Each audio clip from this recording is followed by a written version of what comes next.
Bonjour à tous et merci de regarder RTI 1. Vous suivez le 6h30. Samedi, le successeur de Jean-Pierre Cardinal Coutois a été installé. Monseigneur Ignace Bessi-Debo a officiellement pris fonction.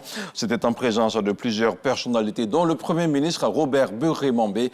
On regarde le compte-rendu de Jean-Luc Bangbo. Ils sont venus des diocèses d'Agoville, de Bassam, de Yopougon, mais également de villes de l'intérieur du pays. Les chrétiens catholiques n'ont pas voulu se faire compter ce moment mémorable, la messe d'intronisation du 4e archevêque autochtone d'Abidjan. Nous nous réjouissons avec lui et avec toute la communauté catholique pour avoir promu à ce rang un serviteur fidèle et qui a le cœur pour l'œuvre de Dieu. L'Église catholique nous a invités à être là aujourd'hui. Vraiment, c'est une fierté pour moi en tant que catholique d'être ici. C'est devant tous les prêtres, les fidèles, laïcs ainsi que de hautes personnalités que Monseigneur Ignace Bessi-Debo a fait sa profession de foi et son serment de fidélité.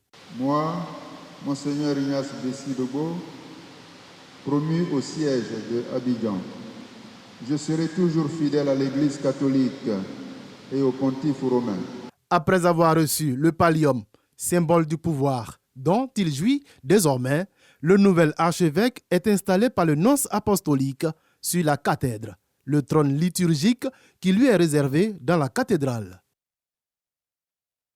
Ignace Bessi-Debo succède ainsi officiellement à Monseigneur Jean-Pierre Coutois, qui, après de sages conseils à son successeur, a dit au revoir au peuple de Dieu par ce cantique.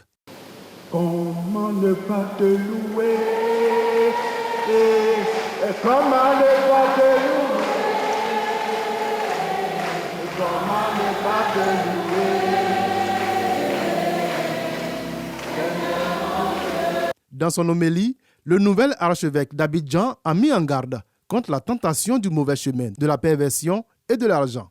Une vigoureuse invitation à un changement radical, à la conversion, à un retour à Dieu et à ses chemins, en quittant les chemins de la perversité, de la malice et de la méchanceté. Par cette cérémonie dite de possession canonique, Monseigneur Ignace Bessi-Debo entre officiellement en fonction et peut désormais exercer pleinement son office. Je me réjouis de voir que la vie de l'Église est une succession de générations et de générations et qui nous donne aussi des exemples de gouvernance, des exemples d'engagement pour la gloire de Dieu, des exemples d'engagement des hommes et des femmes pour l'œuvre de Dieu. Âgé de 63 ans, celui qui était précédemment archevêque de Korogo aura sous sa responsabilité environ 300 prêtres et 99 paroisses. Sur un tout autre plan, le ministre de l'Environnement, du Développement durable et de la Transition écologique a procédé jeudi dernier au lancement des préparatifs de plusieurs conventions appelées COP. Il s'agit pour Jacques Assaoré d'arrêter des mesures pour une meilleure participation aux différentes rencontres afin d'en tirer de meilleurs bénéfices. On en parle avec Grace Kando. Une participation plus réussie aux différentes conventions des parties COP sur la biodiversité, les changements climatiques et la désertification. C'est tout le sens de cette rencontre organisée par le ministère de l'Environnement, du Développement durable et de la Transition écologique.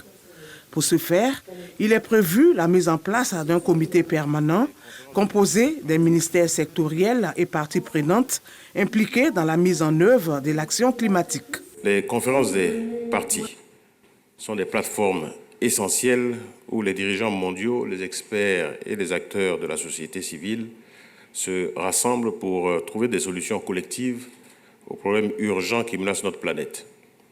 Au regard des enjeux actuels, les 3 COP représentent une grande opportunité pour la Côte d'Ivoire et lui offrent la triple occasion d'affirmer son ancrage dans la lutte contre le réchauffement climatique, la perte de la biodiversité et la désertification.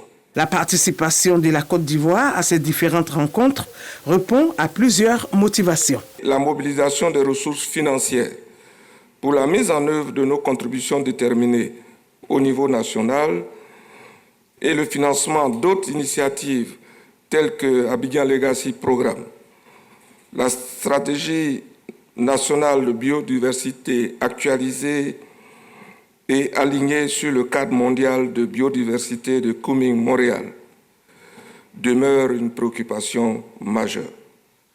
C'est dans ce cadre que mon département ministériel vient d'élaborer un portefeuille national des projets visant à mettre à la disposition de nos partenaires techniques et financiers des opportunités de financement. Le ministre Jacques Assaoré-Kona exige aux participants des COP précédentes un rapport d'activité. Dans le milieu de la santé, 15 responsables d'établissements sanitaires ont reçu leur contrat pluriannuel d'objectifs. Il leur a été rappelé les acquis importants réalisés ces dernières années sur le plan de la santé, des acquis qu'ils devront consolider, leur a dit le ministre Pierre Dimba. L'éclairage de Didier Nguessan. Ils sont les premiers responsables des établissements publics hospitaliers nationaux EPHN. Au nombre de 15, ils reçoivent leur contrat d'objectifs et de moyens des mains du ministre de la Santé, de l'Hygiène publique et de la couverture maladie universelle, Pierre Dimba, qui les met en mission pour le bien-être des populations. Ces contrats constituent l'instrument essentiel qui crée la passerelle entre les objectifs stratégiques de l'État en matière de santé et les actions que nous devons mettre en œuvre sur le terrain. Il nous incite à l'efficacité, à l'efficience, à la qualité et in fine à la performance de nos établissements respectifs. Au nom des partenaires du système de santé, la chef de bureau OMS en Côte d'Ivoire s'est félicitée des résultats de la coopération entre les deux parties. Les réformes et initiatives visent à permettre au système de santé ivoirien de garantir une offre de services et de soins de qualité, financièrement et géographiquement accessible à toutes les franges de la population. Le ministère de la Santé travaille à consolider les acquis, aussi bien en termes d'infrastructures sanitaires que de ressources humaines de qualité. Vous devez en un mot vous atteler par vos actions à améliorer l'image quelque peu ternie de l'hôpital afin de rendre notre système sanitaire plus efficace, plus robuste et plus résilient. Ces contrats définissent les objectifs précis, des critères de performance rigoureux et des mécanismes d'évaluation pour suivre vos progrès. Nouvellement nommés pour certains et confirmés au poste pour d'autres, les directeurs se sont engagés à honorer leur part du contrat. Demain, lundi 5 août, se tiendra l'édition 2024 du prix national d'excellence. 77 prix seront décernés à 78 lauréats issus de tous les secteurs d'activité, biotechnologie, technologie de l'information et de la communication, arts et culture, éducation, santé et TCRA. Réinstitué en 2013, le prix national d'excellence vise à promouvoir la culture du travail bien fait. Il vise aussi à inciter les Ivoiriens à s'inscrire dans la quête permanente de l'excellence. Les lauréats, par leur exemplarité, doivent aussi inspirer tous les Ivoiriens et être des acteurs clés du développement de la Côte d'Ivoire. Cette année, au moins 1500 candidats prennent part aux épreuves écrites de l'ESATIC. Le top départ des compositions a été donné par le ministre de la Transition numérique et de la digitalisation. Le compte-rendu de Khalil Diomandé. Admise au baccalauréat scientifique 2024, Linda, 17 ans, rêve de faire carrière dans le domaine de l'intelligence artificielle. Pour se donner les chances de réaliser cette ambition, elle est candidate au concours d'entrée à l'ESATIC, l'École supérieure africaine des technologies de l'information et de la communication. En intégrant l'ESATIC, je pense que je pourrai avoir la chance de pouvoir réaliser mon rêve et être ingénieur en intelligence artificielle.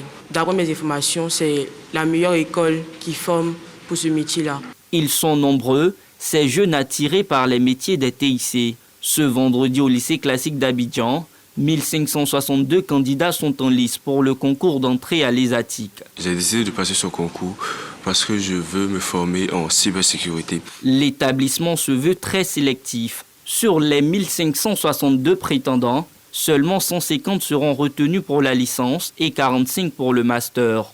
Le ministre de la Transition numérique et de la digitalisation, Ibrahim Khalil Konaté, donne le top départ des épreuves.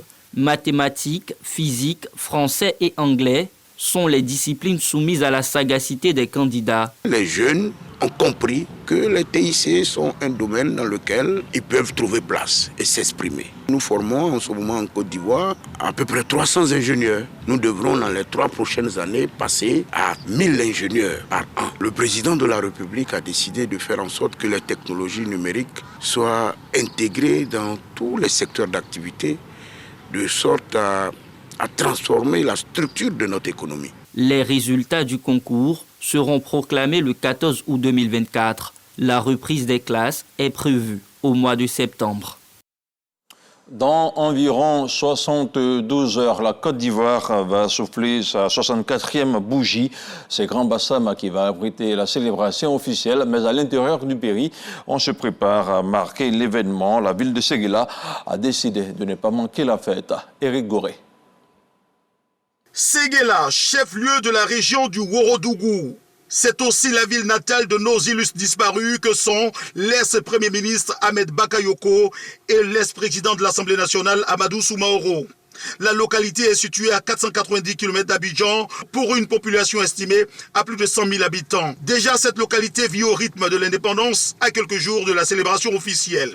Ici, on met les bouchées doubles pour festoyer véritablement, comme ce chauffeur qui a peint son véhicule en orange, blanc et vert. Bon, parce que j'aime mon pays, que la Côte d'Ivoire.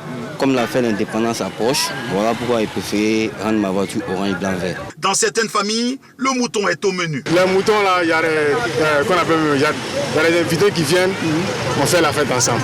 Très, très content. Les jeunes font de l'indépendance de la Côte d'Ivoire un événement majeur, historique et particulier. Aujourd'hui, nous sommes très fiers, nous attendons ça avec bras ouverts et nous sommes au four, au moulin pour la mobilisation, pour que cette fête soit belle, Inch'Allah. Ce septuagénaire se souvient des fêtes tournantes. En effet, la localité a accueilli les festivités tournantes de la Côte d'Ivoire en 1978, motif de développement de leur localité. Nous sommes au stade Loceni Soumaro, qui a été fait pendant cette fête tournante.